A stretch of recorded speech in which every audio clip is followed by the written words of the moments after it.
Hey frugal folks, welcome back to the garage. So today figured we'd talk about the I guess this cloth material, the heat apron, whatever you want to call this. I'm not sure what the technical term is, but on the F-150s and probably some other Fords, some of the older ones, these things would always pop loose and kind of dangle.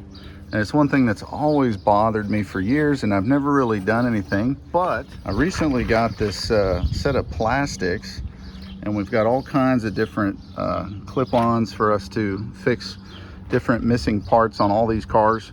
And so I noticed there was a little hole just on the other side.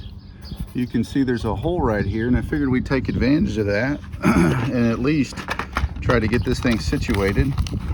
Figured we could take a couple of these guys, and this should be about the right size, and with a little bit of loving with a power drill bit, we'll kind of hollow out a hole here without tearing it too much. And then in theory we should be able to smuggle this through and pop it through just like that. Fits in there perfectly. That'll help keep this thing from hanging down on this side. Let's do the other side. Grab another one of these guys, pull it down, make it as straight as we can, and by eyeballing and feeling,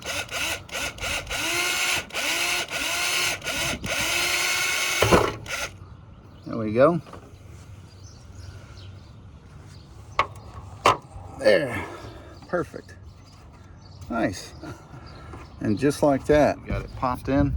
Hopefully that'll keep it from dropping down. So if you got a Ford, an old one at least, and you're having that heat apron hang down on your engine assembly components here, that'll be a nice fix for you. So hopefully that helped you guys. As always, we greatly appreciate you guys watching our videos. We have a playlist on our channel for this old F-150, so if you're looking for more videos on tinkering with your old F-150 04 to 08 models, you can check out that playlist and hopefully it'll help you out. But we'll leave it at that for this video. See you guys on the next one. Take care.